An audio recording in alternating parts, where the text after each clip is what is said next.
നമുക്കിന്ന് കുട്ടികൾക്ക് ക്ലാസ്സിലൊക്കെ ഉപയോഗിക്കാൻ പറ്റുന്ന കുറച്ച് സെന്റൻസുകൾ പരിചയപ്പെടാം.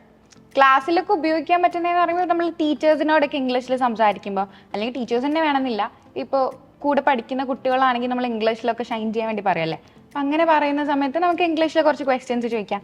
അപ്പം അങ്ങനെയുള്ള കുറച്ച് കുഞ്ഞു കുഞ്ഞു സെന്റൻസുകളാണ് നമ്മൾ ഇന്ന് നോക്കുന്നത്. അപ്പം ആർദ്രൻ്റെ അടുത്ത് മലയാളത്തിലുള്ള സെന്റൻസ് ചോദിച്ചോളൂ, ഞാനത് ഇംഗ്ലീഷിൽ പറയാം. ഓക്കെ. ആദ്യത്തെ എന്ന് പറഞ്ഞു കഴിഞ്ഞാൽ ഇപ്പം ബ്രേക്ക് ടൈം കഴിഞ്ഞിട്ട് ക്ലാസ്സിലേക്ക് ഒരു കുട്ടി വരികയാണ്. അപ്പോൾ ടീച്ചർ അവിടെ പഠിപ്പിക്കുകയാണ്. അപ്പം ഞാൻ ക്ലാസ്സിലേക്ക് കയറിക്കോട്ടെ, എങ്ങനെ ഒരു കുട്ടി അത് ചോദിക്കും? ഞാൻ ക്ലാസ്സിലേക്ക് കയറിക്കോട്ടെ എന്നൊക്കെ ആണെങ്കിൽ ഇപ്പം നമുക്ക് എന്തെങ്കിലും ഒരു കാര്യം ഞാൻ ഇങ്ങനെ ചെയ്തോട്ടെ എന്നൊക്കെ നമ്മൾ പൊതുവേ ചോദിക്കുന്നത് മേ ആയി വെച്ചിട്ടാണ്. അപ്പം ഞാൻ ക്ലാസ്സിലേക്ക് കയറിക്കോട്ടെ എന്നാകുമ്പോൾ കുഴപ്പമില്ല, കയറിക്കോട്ടെ കമൻ എന്നുള്ള രീതിയിൽ പറയുമ്പോൾ മേ ആയി കമൻ എന്ന് സിമ്പിൾ ആയിട്ട് ചോദിക്കാം. അപ്പം മേ ആയി കമൻ. ഓക്കെ.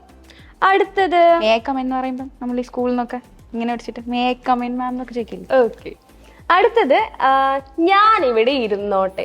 ഇപ്പം എന്താണ്, ഏതെങ്കിലും ഫ്രണ്ട്സിന്റെ അടുത്ത് പോയിട്ട് ബെഞ്ചിൽ സ്ഥലമുണ്ട്, അപ്പൊ ആ കുട്ടി ചോദിക്കാം ഞാൻ ഇവിടെ ഇരുന്നോട്ടെ. ഇതെങ്ങനെ നമുക്ക് ഇംഗ്ലീഷിൽ ചോദിക്കാം? ഞാൻ ഇവിടെ ഇരുന്നോട്ടെ എന്നുള്ളത് നമ്മൾ നേരത്തെ പറഞ്ഞ പോലെ മേ ആയി വെച്ചിട്ട് ചോദിക്കാം. സിമ്പിളാണ്. മേ ആയി സിറ്റ് ഹിയർ എന്ന് ചോദിക്കാം. അല്ലെങ്കിൽ നമുക്ക് ഷാലായി ഉപയോഗിച്ചിട്ട് ചോദിക്കാം. മേ ആയി പോലെ തന്നെയാണ് ഷാലായി സിറ്റ് ഹിയർ എന്ന് ചോദിച്ചാലും സിമ്പിളാണ്. ഓക്കെ. അപ്പോൾ ഇനിയിപ്പോൾ ടീച്ചർ പഠിപ്പിച്ചുകൊണ്ടിരിക്കുന്നതിൻ്റെ ഇടയ്ക്ക് കുട്ടി ടെക്സ്റ്റിൽ വായിക്കാം. അപ്പോൾ വായിച്ചപ്പോൾ എന്തിൻ്റെയോ മീനിങ് മനസ്സിലായില്ല. അപ്പം ഇതിൻ്റെ അർത്ഥം എന്താണ്, അതെങ്ങനെ ചോദിക്കും? ഇതിന്റെ അർത്ഥം എന്താണെന്നുള്ളത് നമ്മൾ ചോദിക്കുന്നത് വാട്ട് ഡസ് ദിസ് മീൻ എന്നാണ്. വാട്ട് ഡസ് ദിസ് മീൻ. പക്ഷെ അത് ടീച്ചറോട് തന്നെ ചോദിക്കേണ്ട കാര്യമാണെന്നില്ല. ഇപ്പം നമ്മൾ ഒരു സ്റ്റുഡൻറ്റ് എന്തെങ്കിലും നമ്മളടുത്ത് എന്തേ പറഞ്ഞാൽ, നമ്മുടെ കൂടെ പഠിക്കുന്ന ആൾ എന്തേ പറഞ്ഞാൽ ഇതിന്റെ അർത്ഥം എന്താണെന്നൊക്കെ ചോദിക്കുമ്പോൾ നമുക്ക് പറയാം വാട്ട് ഡസ് ദിസ് മീൻ. ആരോട് വേണമെങ്കിലും ഇത് പറയാം, വാട്ട് ഡസ് ദിസ് മീൻ എന്നുള്ള രീതി ചോദിക്കാം. ഓക്കെ. ഇനി പൊതുവെ കുട്ടികൾക്ക് വരുന്ന ഒരു പ്രശ്നമാണ്, ഇപ്പോൾ പെൻസിൽ യൂസ് ചെയ്യുകയാണെങ്കിൽ അത് എന്താണ്, പെൻസിൽ കാണാനില്ല, അല്ലെങ്കിൽ ഒരു എക്സ്ട്രാ പെൻസിലും കൂടി ഉണ്ടോ, അല്ലെങ്കിൽ ഒരു പെൻസിലും കൂടി ഒരാളുടെ അടുത്ത് എങ്ങനെ ചോദിക്കും? ഇപ്പം എൻ്റെ പെൻസിൽ കാണാണ്ട് പോയാൽ ഞാൻ ചോദിക്കില്ലേ നിന്റെ അടുത്ത് ഒരു പെൻസിലും കൂടെ ഉണ്ടോ, അല്ലെങ്കിൽ ഒരു പെന്നും കൂടെ ഉണ്ടോ എന്നൊക്കെ ചോദിക്കുമ്പോൾ നമ്മൾ do you have an extra pencil എന്ന് ചോദിക്കാം. എക്സ്ട്രാ ഒരു പെൻസിൽ ഉണ്ടോ എന്ന് ചോദിക്കാം. Do you have an extra pencil എന്നുള്ള രീതി ചോദിക്കാം. ഓക്കെ. ഇനിയിപ്പം എന്താണ്, ആരെങ്കിലും ഏതോ ഒരു കുട്ടി നോട്ട് എഴുതിക്കൊണ്ടിരുന്നപ്പോഴത്തേക്കും എവിടെ വെച്ച് മിസ്സായി ടീച്ചർ പറഞ്ഞപ്പോൾ, അപ്പൊ അടുത്തിരിക്കുന്ന കുട്ടിയോട് നിന്റെ പുസ്തകം എന്നെ കൂടി കാണിക്കാമോ, അല്ലെങ്കിൽ ഇപ്പൊ ടെക്സ്റ്റ് ഇല്ലെങ്കിൽ നിന്റെ ടെക്സ്റ്റ് ബുക്ക് എന്നെ കൂടി ഒന്ന് കാണിക്കാമോ, എങ്ങനെ ചോദിക്കും? ഇവിടെ നമ്മൾ ടെക്സ്റ്റ് ബുക്ക് അല്ലെങ്കിൽ എന്തായാലും ബുക്ക് തന്നെ വേണമെന്നില്ല. ഇപ്പൊ നമ്മൾ ലഞ്ചൊക്കെ ഷെയർ ചെയ്യല്ലോ കുട്ടികൾ. അപ്പം അങ്ങനെ ഷെയർ ചെയ്യുന്നിടത്ത് നമുക്ക് ഷെയർ എന്നുള്ള രീതിയിൽ തന്നെ പറയാം. അതായത് can you share your book with me എന്നുള്ള രീതി ചോദിക്കാം. നിന്റെ ബുക്ക് എന്റെയും കൂടെ കാണിക്കാവോ, എന്റെയും കൂടെ എൻ്റെ അടുത്തും കൂടെ ഷെയർ ചെയ്യാവോ എന്നൊക്കെ ചോദിക്കുമ്പോൾ can you share your book with me. പിന്നെ അതേപോലെ തന്നെ ഇപ്പൊ ടീച്ചർ പഠിപ്പിച്ചുകൊണ്ടിരിക്കുകയാണ്, കുട്ടിക്ക് മനസ്സിലാവുന്നില്ല. അപ്പോൾ എനിക്ക് മനസ്സിലായില്ല ടീച്ചർ, ഇതെങ്ങനെ പറയും?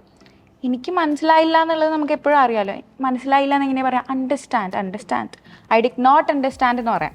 കുറച്ചും കൂടി ഒരു ടീച്ചറോടത്തൊക്കെ ചോദിക്കുമ്പോൾ നമ്മൾ കുറച്ചും കൂടി ബഹുമാനത്തോടെ ചോദിക്കുന്നത്. അപ്പം നമുക്ക് sorry teacher, I did understand you എന്ന് പറയാം, അല്ലെങ്കിൽ ഐ ഡിഡ് ഗെറ്റ് യു എന്ന് പറയാം. അല്ലെങ്കിൽ ഒന്നും ഇല്ലെങ്കിൽ നമുക്കിങ്ങനെ പാഡൻ എന്ന് പറയാം. പാഡൻ എന്നുള്ള രീതിയിലും പറയാലോ. ഓക്കെ.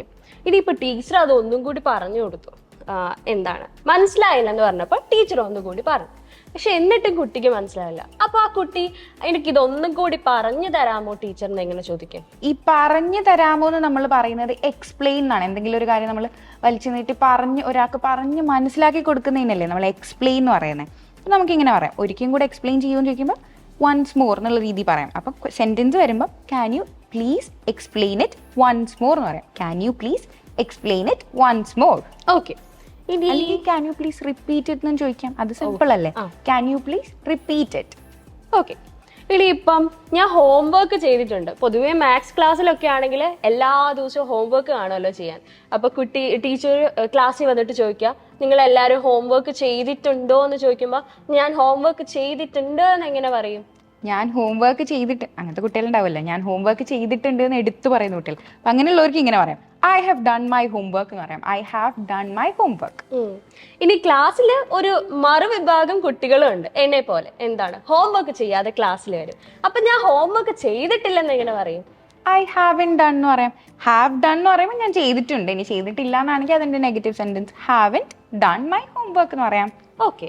ഇനി അവസാനത്തേത്, ഇപ്പൊ എന്തെങ്കിലും ഒരു വേർഡ് മലയാളത്തിൽ ആ കുട്ടി പറഞ്ഞു, അതിന് ഇംഗ്ലീഷ് ആ കുട്ടിക്ക് അറിയത്തില്ല. അപ്പോൾ ഇതിനെന്താണ് ഇംഗ്ലീഷിൽ പറയാന്ന് എങ്ങനെ ചോദിക്കും?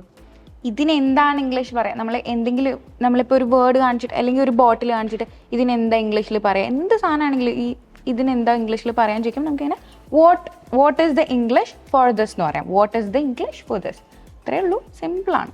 അതെ, ഇതെല്ലാം പെട്ടെന്ന് പഠിക്കാൻ പറ്റുന്ന കുറച്ച് കുഞ്ഞു കുഞ്ഞു സെന്റൻസുകളാണ്. അതേപോലെ നമുക്ക് ക്ലാസ് റൂമിലൊക്കെ ആണെങ്കിൽ കുട്ടികൾക്കൊക്കെ വളരെ യൂസ്ഫുൾ ആണ്. ടീച്ചേഴ്സിനോട് മാത്രമല്ല, ഇപ്പം നമ്മൾ വീട്ടുകാരുടെ അടുത്താണെങ്കിലും അമ്മയൊക്കെ പഠിപ്പിക്കുമല്ലോ വീട്ടിൽ, ആ സമയത്തൊക്കെ യൂസ് ചെയ്യാം. അല്ലെങ്കിൽ സ്റ്റുഡൻസിന്റെ അടുത്ത് സംസാരിക്കുമ്പോൾ യൂസ് ചെയ്യാം. അങ്ങനെയൊക്കെയുള്ള സിമ്പിൾ ആയിട്ടുള്ള സെന്റൻസ് ആണ്. അപ്പം നമ്മുടെ വീഡിയോ നിങ്ങൾക്ക് ഇഷ്ടമായി എന്ന് വിചാരിക്കുന്നു. ഇഷ്ടമായിട്ടുണ്ടെങ്കിൽ ഇതുപോലത്തെ വീഡിയോ നിങ്ങൾക്ക് കൂടുതൽ വേണമെന്നുണ്ടെങ്കിൽ താഴെ കോമെന്റ് ചെയ്യുക. പിന്നെ വീഡിയോ ഇഷ്ടമായാൽ ലൈക്ക് ചെയ്യുക, ഷെയർ ചെയ്യുക, നമ്മുടെ ചാനൽ സബ്സ്ക്രൈബ് ചെയ്യുക. പിന്നെ അതുപോലെ തന്നെ പേജ് ഫോളോ ചെയ്യുക. അപ്പോൾ മറ്റൊരു വീഡിയോ ആയിട്ട് കാണുന്നവരെ this is Shafna and Ardra signing off from English Mithra. Thank you. English Mithra. Stop worrying, start learning.